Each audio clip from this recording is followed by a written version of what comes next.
MG merupakan brand asal Inggris dengan kepanjangan Morris Garage. Brand ini sudah eksis di dunia otomotif sejak tahun 1920-an. Nah, pada awalnya brand ini terkenal sebagai pabrikan mobil yang memproduksi mobil yang cepat, reliable, dan asik untuk dikendarai. Namun dengan harga yang terjangkau. Dan di tahun 2020 ini, MG resmi masuk ke Indonesia dengan membawa mobil kompak SUV yang desainnya khas negeri Inggris. Bersama gua Raka, kita bahas bareng nih, MG ZS Ignite.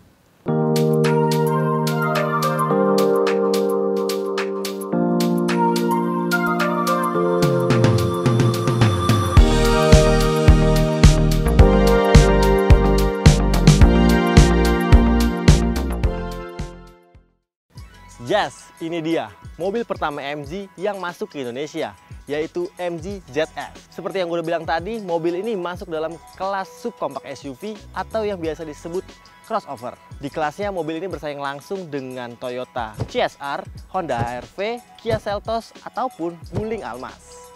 Nah, sedikit sejarah mengenai MG. MG merupakan sebuah perusahaan asal negeri Inggris. Namun, perusahaan MG Car Company harus berubah nama menjadi MG Motor UK Limited setelah merek ini diakuisisi perusahaan raksasa otomotif asal Cina, yaitu SAIC alias Shanghai Industry Corporation. Di Indonesia sendiri, merek MG dikelola oleh beberapa pemegang merek. Salah satunya adalah Eurocars Group Indonesia, yang juga membawahi berbagai merek besar seperti Mazda, Porsche, Maserati, BMW. Jadi, setelah tahu selak-beluk dari merek ini, kita langsung bahas bagian desainnya.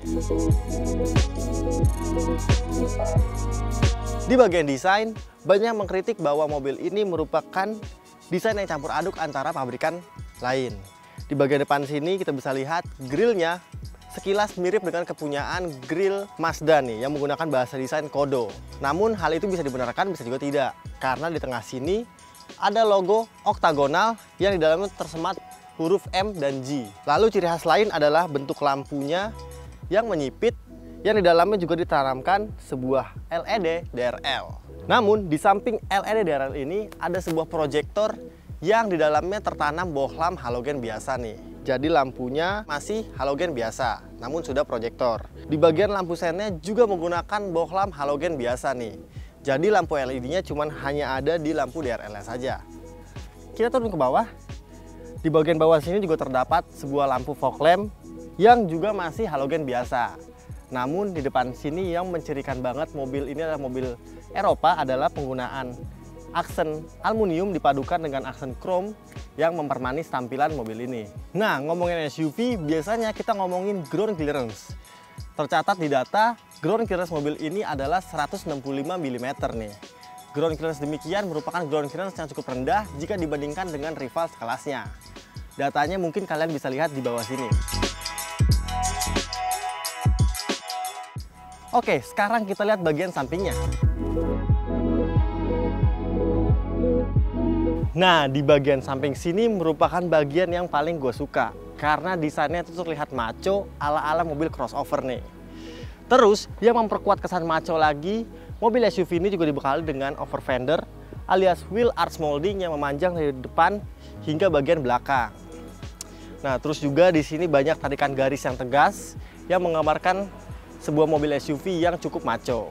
Lalu di bagian spionnya sudah menggunakan spion lipat elektrik yang juga sudah ada lampu sennya.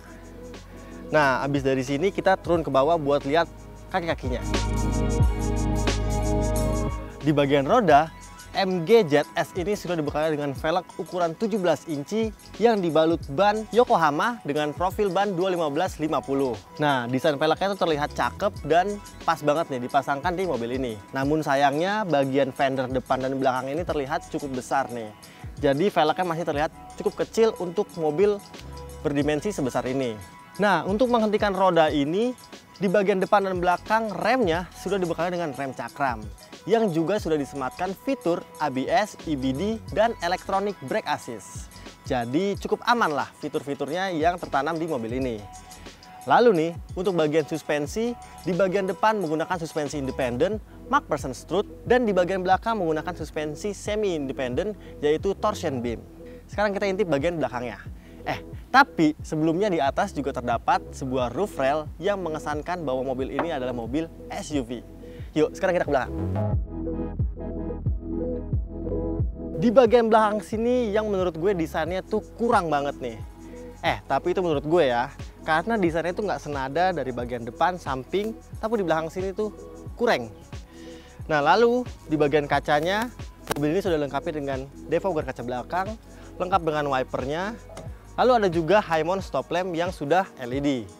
Namun LED-nya hanya ada pada high mount stop lamp-nya karena di bagian lampu belakang sini masih menggunakan full halogen. Baik itu untuk lampu stop lamp, lampu sen maupun lampu mundurnya. Lalu yang keren di belakang sini adalah mekanisme pembukaan bagasinya yang terletak di logo MG ini nih. Nah, mekanisme demikian adalah mekanisme yang digunakan di mobil-mobil Eropa nih, seperti mobil VW. Sekarang kita intip bagian bagasinya. Oh iya, di bagian bumper sini juga terdapat 3 sensor parkir dan 1 buah kamera mundur nih yang ada guidance-nya yang bisa dilihat di bagian head unitnya. Nanti kita coba ya. Di bagian bagasi ini ternyata memberikan bagasi yang cukup luas nih. Total volumenya adalah 359 liter. Namun jika dirasa kurang, bagasi ini juga bisa diperluas dengan menurunkan lantai bagasi ini 1 step menjadi di bawah. Nah, terus kalau masih kurang juga tentunya kursi baris kedua ini bisa dilipat dengan konfigurasi 60-40 yang rata lantai. Nah, di bagian bagasi ini juga terdapat sebuah tirai yang bisa menutup barang bawaan Anda, serta di bagian bawahnya juga terdapat ban cadangan lengkap dengan toolkit dan dongkraknya. Oke, setelah lengkap membahas bagian eksterior yang ada di mobil ini, sekarang gue pengen masuk ke dalam buat ngasih lihat kalian bagian interiornya. Tapi sebelum itu kita intip dulu bagian mesinnya.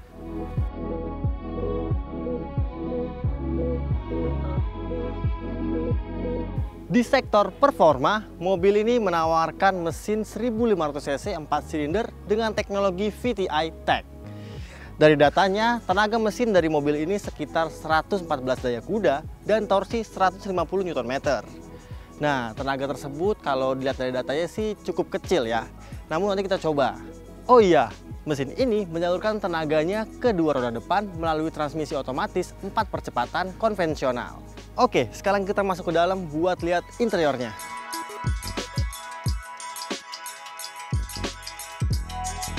Masuk ke dalam kabin MG ZS ini, yang terpancar pertama kali adalah aura kabin yang sangat modern nih.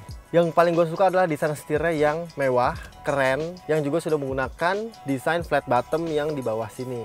Namun desain modern yang bagus-bagus ini tidak didukung oleh material kabin yang cukup berkelas. Material kabin empuk hanya terdapat pada bagian dashboard atas ini nih. Posisi duduknya memberikan posisi duduk yang cukup ergonomis, karena tangan kita bisa menjangkau setir dengan sempurna, walaupun pengaturan setir ini masih hanya naik turun saja pengaturannya, belum teleskopik. Dan untuk pengaturan posisi duduknya semuanya masih full manual, namun lengkap nih. Ada pengaturan maju mundur, reclining, dan juga naik turun nih, seat adjuster. Jadi bisa menyesuaikan sesuai dengan postur badan kalian masing-masing. Lalu kalau bahas bagian instrumen klasternya, di bagian tengah sini terdapat perpaduan antara digital dan analog. Di bagian instrumen cluster ini didominasi oleh 2 buah lingkaran yang sebelah kiri sebagai penunjuk kecepatan dan sebelah kanan sebagai petunjuk tachometer. Lalu di tengah 2 buah lingkaran itu terdapat sebuah layar analog negatif yang berisi multi information display, seperti informasi sisa bensin, informasi konsumsi bahan bakar rata-rata, dan konsumsi bahan bakar real time. Nah, di MG ZS Ignite ini juga terdapat 1 buah fitur yang nggak kalah menarik nih, yaitu hadirnya informasi Tire Pressure Monitoring System atau TPMS. Jadi bisa mengontrol tekanan angin ban di keempat rodanya melalui layar yang ada di tengah sini. Sekarang kita bahas bagian setirnya nih. Di setir ini juga terdapat 2 buah tombol kanan kiri, yang sebelah kiri bisa mengontrol pengaturan audio yang ada di tengahnya, dan di sebelah kanan untuk mengontrol MID untuk instrumen cluster bagi pengendara. Oke, sekarang kita bahas bagian kanannya nih. Di bagian door trim ini terdapat tombol untuk buka tutup pintu yang sudah elektrik. Lalu di bagian kanan sini juga terdapat tombol untuk mengatur kaca spion dan menutup membuka kaca spionnya. Lalu di kanannya ada juga tombol naik turun cahaya lampu, dan di bawah sini ada tempat penyimpanan koin atau penyimpanan dompet yang terlihat cukup luas lah ya. Lalu yang gue suka lagi adalah bentuk desain dari kisi-kisi AC. Bentuknya tuh bulat seperti bentuk turbin pesawat nih. Lalu kita kembali kepada setir lagi. Di belakang setir ini tuas-tuas lampu, tuas-tuas wiper juga mengadopsi layaknya tuas-tuas mobil Eropa. Di sebelah kiri sini adalah pengaturan tuas untuk mengatur lampu dan lampu sen, yang juga ada lampu fog lampnya. Nah, yang menarik di sini adalah lampunya sudah menggunakan fitur auto nih. Jadi kalian nggak usah repot-repot nyalain lampu ketika sudah malam, karena tinggal di set di mode autonya saja. Lampu ini akan menyesuaikan sesuai dengan kondisi cahaya di luar. Nah, di sebelah kanan sini ada juga tuas untuk mengatur wiper yang sudah intermittent nih. Wiper depannya ya, wiper belakangnya belum. Ngomongin masalah entertainment, mobil ini sudah dilengkapi dengan layar full digital sebesar 8 inci. Nah, di dalam layar entertainment 8 inci ini yang juga sudah terkoneksi dengan mobil alias terintegrasi, Anda bisa mengatur berbagai informasi hiburan yang terdapat di layar ini, seperti pemutar radio, pemutar musik melalui Bluetooth, pemutaran musik melalui kabel USB, dan juga ada satu fitur yang mungkin disukai oleh pengguna handphone berbasis Apple nih, yaitu Apple CarPlay. Jadi sudah built-in di mobil ini. Namun sayangnya di layar sini belum terdapat fitur navigasi untuk mobil ini. Nah, di dalam layar yang sudah terintegrasi untuk mobil ini, Anda bisa mengatur beberapa pilihan yang terdapat di mobil ini. Nah, jika dipencet pilihan car, ada pilihan comfort and convenience nih, yang bisa mengatur lampu follow me home. Jadi ketika mesin mati, lampu ini akan nyala sekitar 5 atau 10 detik untuk menerangi Anda ketika Anda masuk ke dalam rumah. Nah, ada juga fitur Find My Car. Jika Anda menaruh mobil Anda di parkiran, mobil ini akan berbunyi atau hanya menyalakan lampunya saja. Lalu di bawahnya ada driving dan maintenance nih. Nah, di dalam pilihan ini terdapat 3 pilihan pengaturan setir.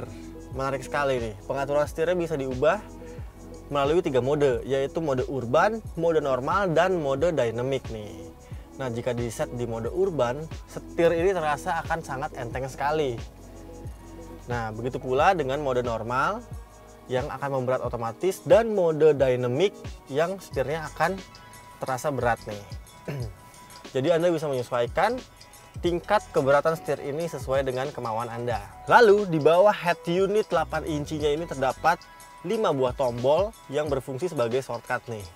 Tombol kiri sebagai source, lalu ada tombol rewind, tombol forward, dan ada tombol mute nih. Nah, di tengahnya ada tombol pengaturan volume dari audio mobil ini. Nah, di tombol ini juga jika Anda pencet bagian tengahnya berfungsi sebagai menu back nih. Habis ngomongin entertainment, ke bawah kita ngomongin kenyamanan berkendara. Nah, AC yang digunakan pada mobil ini adalah AC yang sudah digital, namun belum dilengkapi dengan fitur climate control. Nah, di bawah pengaturan AC ini terdapat sebuah kompartemen yang di belakangnya terdapat 2 buah slot USB nih. Sebelah kiri yaitu USB yang berfungsi untuk menyambungkan device kalian kepada head unitnya, dan di sebelah kanan soket USB ini berfungsi untuk mengisi daya gadget Anda. Dan di sebelah kanan lagi juga ada soket lighter yang juga berfungsi untuk mengisi daya gadget Anda. Yang nggak kalah menarik perhatian nih, di sekeliling frame dari head unitnya sampai bagian persneling sini terdapat motif karbon nih. Karbonnya tentunya karbon bohongan ya. Nah, jadi di dalam interior ini terdapat 3 buah desain atau motif yang saling bertabrakan nih. Ada warna coklat, warna hitam, isi kisi AC yang dibuat chrome, dan juga ada brush aluminium yang juga ada aksen karbonnya nih. Lalu yang positif di mobil ini adalah hadirnya sebuah fitur yang cukup bisa membanggakan nih, yaitu fitur panoramic sunroof nih. Yang panoramic sunroofnya itu terlihat besar banget dari depan hingga ke belakang. Nah, pengaturannya cukup unik nih, karena di atas sini biasanya mobil dengan panoramic sunroof pengaturannya tuh ditekan tuasnya ke belakang, namun kalau ini berbentuk knop putar nih. Jadi ada beberapa tingkatan jika diputar knopnya. Nah, dia akan membuka sunroofnya beberapa persen, lalu diputar lagi, buka lagi beberapa persen, hingga sampai pojok dia akan membuka maksimal ke belakang. Oke, dan ini cukup unik nih, menarik. Oke, Sekarang kita pindah ke belakang buat ngecek bagian belakangnya apakah lega atau luas. Oke, masuk ke dalam MG ZS di bagian kedua sini. Ternyata cukup luas nih. Di depan adalah posisi mengemudi gue, tinggi gue 185 cm dan masih terdapat legroom yang cukup banyak. Pun demikian dengan headroomnya nih, masih cukup luas lah. Nah, walaupun mobil ini berpenggerak roda depan, tapi di tengah sini masih ada tonjolan channel yang cukup besar nih di bagian tengahnya. Jadi membuat penumpang yang duduk di posisi tengah ini kurang nyaman nih. Untuk bagian headrestnya, ternyata MG ZS ini hanya menawarkan 2 buah headrest nih di penumpang kiri dan kanan saja. Namun penumpang tengah sini masih ke bagian seat belt 3 titik. Lalu kompartemen penyimpanan di belakang sini juga terdapat cukup banyak. Oke, jadi di belakang sini itu aja. Di tengah sini belum ada kisi-kisi AC-nya. Lalu di belakang sini juga belum ada lampu baca lainnya. Nah, yang menarik adalah fitur keselamatan pada mobil ini. Di dalam interiornya terdapat 6 buah airbag nih yang berfungsi melindungi Anda ketika terjadinya benturan atau tabrakan nih.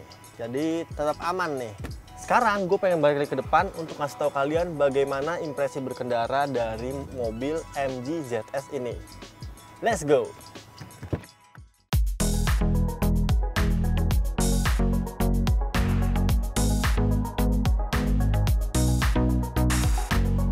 Oke, pertama kali mengendarai MG ZS ini, hal pertama yang langsung terasa adalah redaman suara, baik itu suara ban, suara angin samping kiri kanan, suara mesin itu terdengar samar-samar dalam kabin mobil ini. Hal itu baik mengingat mobil ini adalah mobil berkebangsaan Inggris nih. Jadi cita rasa Eropanya masih ada di dalam MG ZS ini. Lalu, berbicara mengenai suspensinya, yang didapatkan di mobil ini adalah redaman suspensi yang cukup lembut nih. Untuk kelas crossover seperti ini, suspensi depan dan belakangnya dapat meredam goncangan dari jalan atau posisi tidur dengan baik nih.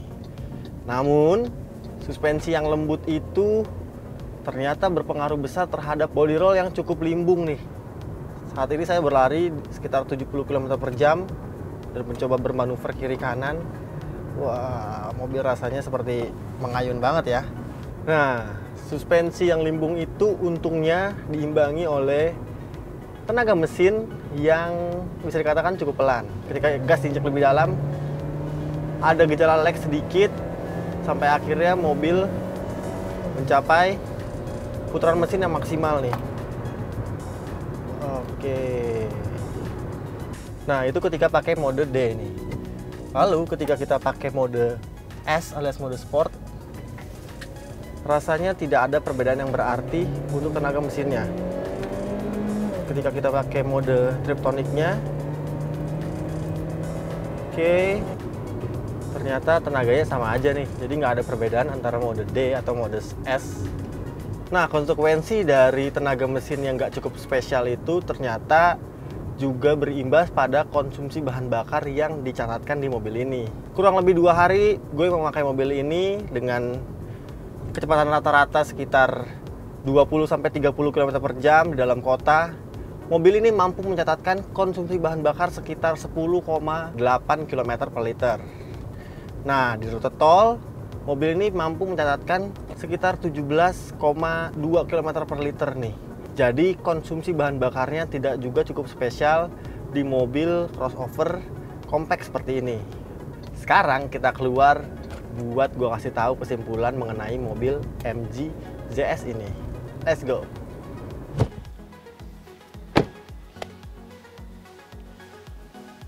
Oke, setelah kita membahas detail mengenai bagian interiornya, eksteriornya, dan merasakan sedikit sensasi berkendaranya, gue menyimpulkan bahwa mobil ini cocok bagi kalian yang menginginkan SUV kompak yang cukup rasa berkendaranya, cukup kaya fiturnya, cukup enak mobilnya, dan juga cukup harganya. Nah, ngomongin harga, MG ZS ini dijual dalam 2 tipe nih.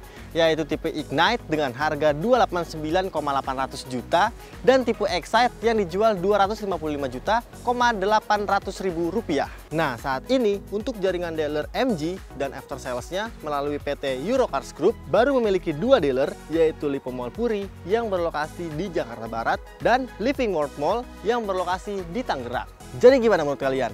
Apakah dengan harga segitu mobil ini cukup sebanding dengan harga yang ditawarkan? Coba sampaikan di kolom komentar di bawah. Nah, seperti biasa, abis komen jangan lupa nih untuk klik like, share, dan subscribe channel Pressbook Otomotif. Gue Raka pamit, lanjut review lagi.